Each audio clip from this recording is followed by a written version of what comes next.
So hello everyone, so moving over to video number 2, so I'm just carrying on tying up a few loose ends from the previous video on why I don't like my strengths being reduced to autism, and I was actually thinking about it today, and I just wanted to clarify what I said last time when I was talking about the difference between facticity and existence. And as I said in my previous video, facticity is a philosophical term referring to facts in your life that you haven't chosen, that are beyond your control. So your facticity will include where you're born. You can't change that. It's like a fact. Facts, basically your brute facts of life are known as facticities. So you can't change you can't change where you're born. You can't change your age. You can't change what you're born with. You can't change. You might not be able to change your economic status. That might be something beyond your control. So all of these things are facts of life which you have either no control over or very little control over. And in a sense, a facticity defines limitation. It's a negative in life.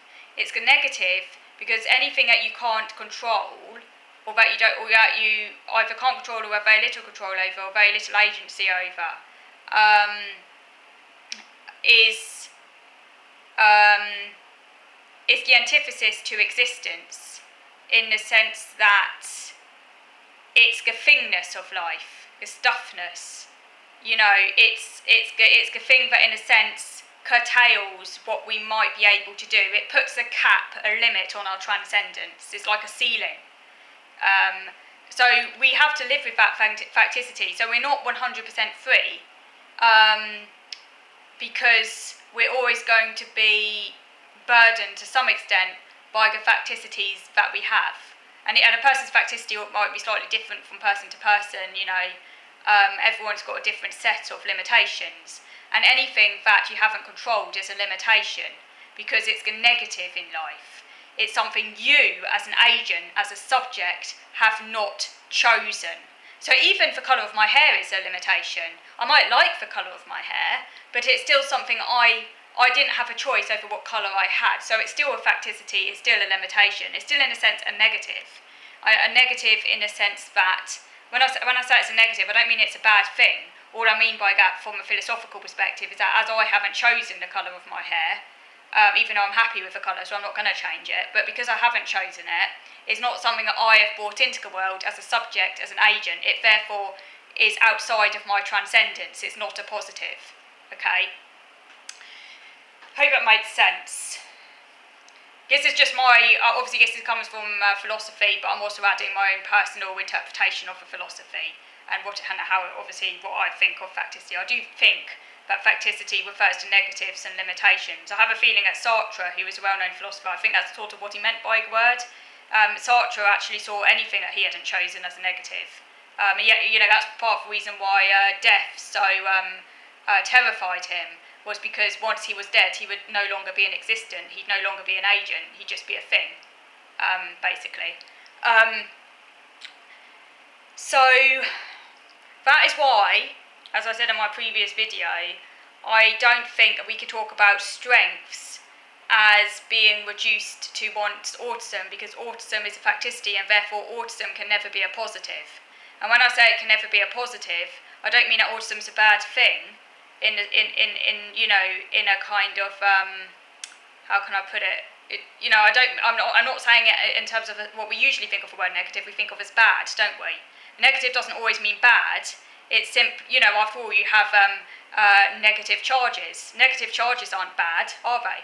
So, negative has different meanings. And I'm talking about negative here to simply refer to a limitation. It's kind of, that's what I'm referring to in this philosophical sort of sense of the word, I guess, because, negative has different meanings. So we mustn't commit a category mistake and think that just because I'm using the word negative, I'm meaning something bad. Obviously, for some people, autism is a bad thing. For me, I don't, as I've already talked about in my other video, I accept I have autism. I would rather I wasn't autistic, but I accept the fact that I have it. Because obviously, I have to accept it, because, there's nothing I can do about it, Not accepting it would be a losing battle and I just get down, so.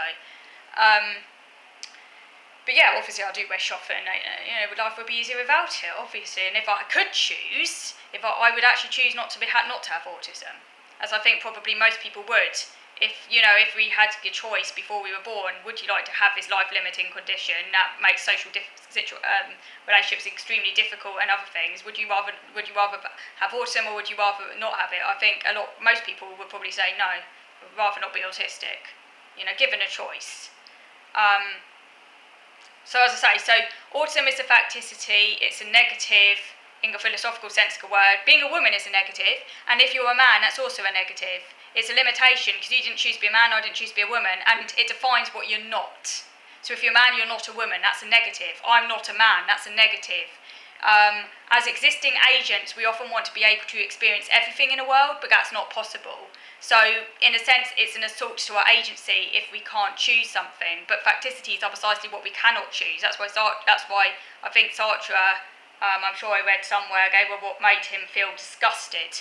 They brought on his nausea in a sense because there were things he hadn't chosen. And that's just something we have to accept.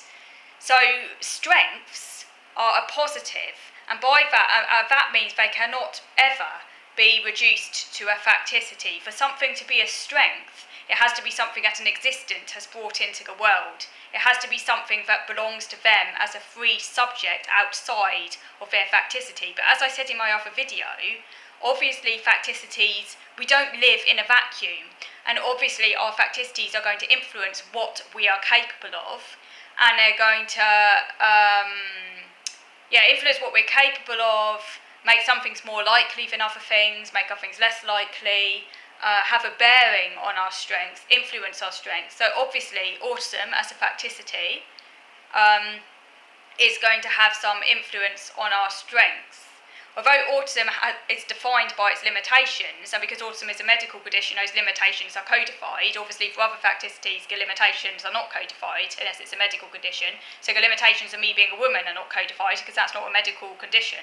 But autism is a medical condition, so the limitations of autism, the things that autism prevents, are codified. And that's in the diagnostic criteria. But obviously, it would be wrong for any positives to be put in a diagnostic criteria, because by saying the positives are part of autism, you're denying a person's transcendence, because transcendence is a positive, facticity isn't, because positives are always related to choice and agency and are related to the person's unique selfhood. And positives, by definition, are something that we bring into the world, because positives are in our control, in a sense, whereas facticity is outside of our control. So anything outside of our control is a negative, is a facticity. Everything within our control is a positive. And while the facticities influence and shape the positives and make some things more likely than others, and there's a kind of dynamic there, a kind of dialectic, they don't define the positives. So my synesthesia, for example, cannot be thought of as a gift. Because I didn't choose to have synesthesia.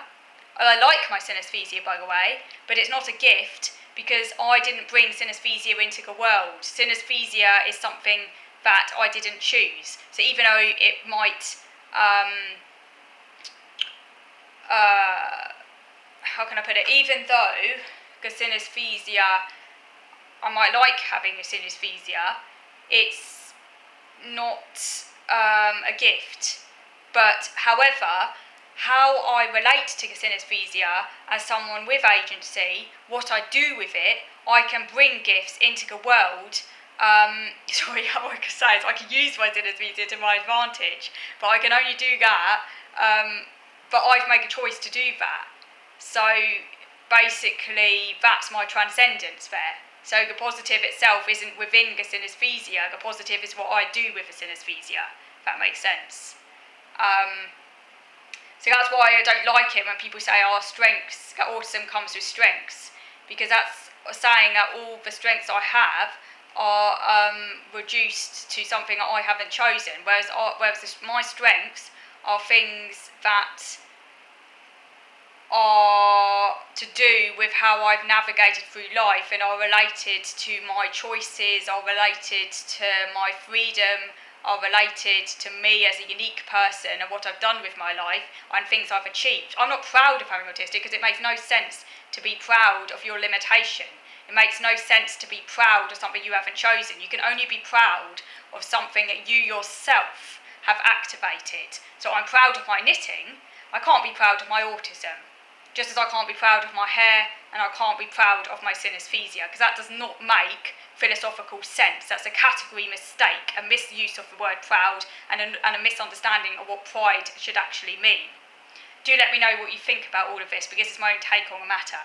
So thank you for watching.